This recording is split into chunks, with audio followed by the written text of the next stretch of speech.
ದಾಖಲೆಯ 16ನೇ ಬಜೆಟ್ ಮಂಡನೆಗೆ ಸಿದ್ದರಾಮಯ್ಯ ಸಿದ್ಧತೆ ನಡೆಸ್ತಾ ಇದ್ದಾರೆ. ರಾಜ್ಯಕ್ಕೆ ಉಳಿತಾಯ ಬಜೆಟ್ ನೀಡುವುದಕ್ಕೆ ಸಿಎಂ ಸಿದ್ದು ಪ್ಲಾನ್ ಮಾಡಿದ್ದಾರೆ.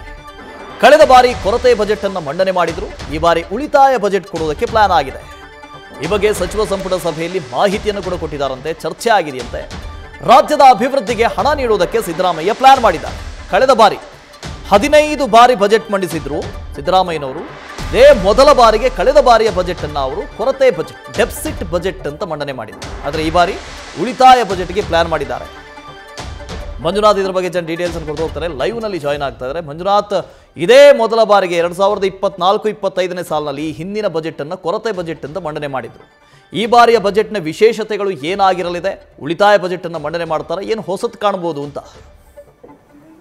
ವಸುದೇವ್, ಏನು ಸಿಎಂ ಸಿದ್ದರಾಮಯ್ಯ ತಮ್ಮ ದಾಖಲೆಯ 16ನೇ ಒಂದು ಬಜೆಟ್ ಮಂಡಿಸಲಿಕ್ಕೆ ಈಗಾಗಲೇ ಪೂರ್ವ ತಯಾರಿಯನ್ನು ಮಾಡಿಕೊಂಡಿರುವಂಥದ್ದು. ಪ್ರಮುಖವಾಗಿ 15 ಬಜೆಟ್ಗಳನ್ನು ಮಂಡಿಸಿರುವಂಥ ಸಿದ್ದರಾಮಯ್ಯ ಅವರು ಕಳೆದ 2024-25ರ ಏನು ಬಜೆಟ್ ಇತ್ತು, ಇದು ಬಜೆಟನ್ನು ಕೊರತೆಯ ಬಜೆಟನ್ನು ಮಂಡಿಸಿದ್ರು. ಹಿಂದೆ ಮಂಡಿಸಿದಂಥ 14 ಬಜೆಟ್ಗಳು ಏನು ಉಳಿತಾಯ ಬಜೆಟನ್ನು ಮಂಡಿಸಿದ್ರು. ಆದರೆ ಕೇವಲ ಒಂದು ಬಜೆಟ್ ಕೊರತೆ ಬಜೆಟ್ ಮಂಡಿಸಿದ್ರು. ಇದು ಎಲ್ಲ ಒಂದು ಕಡೆ ಸಿದ್ದರಾಮಯ್ಯ ಅವರಿಗೆ ಏನು ತನ್ನ ಒಂದು ಲೆಗಸಿ ಏನಿದೆ ಅದನ್ನು ಉಳಿಸ್ಕೊಳ್ಬೇಕು ಅನ್ನೋ ನಿಟ್ಟಿನಲ್ಲಿ ಒಂದಷ್ಟು ಪೂರ್ವ ತಯಾರಿಯನ್ನು ಮಾಡಿಕೊಂಡಿರುವಂಥದ್ದು. ಕಳೆದ ಒಂದು ವಾರದಿಂದಲೂ ಕೂಡ ತಾವು ಮಂಡಿಸಿರುವಂಥ ಹಿಂದಿನ ಏನು 15 ಬಜೆಟ್ ಪುಸ್ತಕಗಳಿದೆ ಅದನ್ನೆಲ್ಲವನ್ನು ಕೂಡ ತರಿಸ್ಕೊಂಡು ಓದಿರುವಂಥದ್ದು. ಜೊತೆಗೆ ಅಲ್ಲಿ ಯಾವ ರೀತಿ ನಿರ್ಧಾರಗಳನ್ನು ತೆಗೆದುಕೊಂಡಿದ್ದಾರೆ, ಯಾವ ರೀತಿ ಆದಾಯವನ್ನು ಸಂಗ್ರಹ ಆಗಿದೆ, ಜೊತೆಗೆ ರಾಜ್ಯದ ಆದಾಯ ಎಷ್ಟಿದೆ ಅನ್ನೋದ್ರ ಬಗ್ಗೆ ಹಿಂದೆ ಎಷ್ಟೆಲ್ಲ ಒಂದು ಮಾಹಿತಿ ಇತ್ತು ಅದ್ರ ಬಗ್ಗೆ ಎಲ್ಲ ಕೂಡ ಸಂಪೂರ್ಣವಾದಂಥ ಮಾಹಿತಿಯನ್ನು ತೆಗೆದುಕೊಂಡಿರುವಂಥದ್ದು. ಇನ್ನೊಂದು ಕಡೆ ಈ ಒಂದು ವಿಚಾರವನ್ನು ನಿನ್ನೆ ಕ್ಯಾಬಿನೆಟ್ನಲ್ಲಿ ಕೂಡ ತಮ್ಮ ಸಚಿವ ಸಂಪುಟ ಸಹೋದ್ಯೋಗಿಗಳಿಗೆ ತಿಳಿಸಿರುವಂಥದ್ದು. ನಾನು ಮುಂದಿನ ಬಜೆಟ್ ಏನು 2025-26ನೇ ಸಾಲಿನ ಬಜೆಟ್ ಬರ್ತಾ ಇದೆ,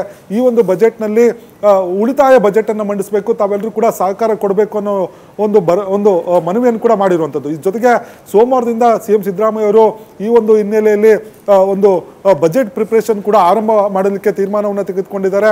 ಪ್ರಮುಖವಾಗಿ ಆದಾಯ ಯಾವ ರೀತಿ ಇದೆ ಅನ್ನೋದ್ರ ಬಗ್ಗೆ ಮಾಹಿತಿಯನ್ನು ಸಂಗ್ರಹ ಮಾಡ್ತಾರೆ. ಯಾವ ಇಲಾಖೆಯಲ್ಲಿ ಎಷ್ಟು ಆದಾಯವನ್ನು ಗಳಿಸಬೇಕು ಅನ್ನೋ ನಿಟ್ಟಿನಲ್ಲಿ ಅವರಿಗೆ ಒಂದಷ್ಟು ಡೈರೆಕ್ಷನ್ಗಳನ್ನು ಕೊಡೋದಕ್ಕೆ ಸಿಎಂ ಸಿದ್ದರಾಮಯ್ಯ ಅವರು ಒಂದು ನಿರ್ಧಾರವನ್ನು ತೆಗೆದುಕೊಂಡಿರುವಂಥದ್ದು. ಯಾಕಂದರೆ ಹಿಂದೆ ಕಳೆದ ಬಜೆಟ್ನಲ್ಲಿ ಗ್ಯಾರಂಟಿಗಳಿಗೆ ಸುಮಾರು 50,000ಕ್ಕೂ ಹೆಚ್ಚು ಹಣವನ್ನು ಮೀಸಲಿಟ್ಟಿದ್ರು. ಜೊತೆಗೆ ಅಭಿವೃದ್ಧಿಗೆ ಅಭಿವೃದ್ಧಿಗೆ ಹಿನ್ನಡೆ ಆಗಿತ್ತು.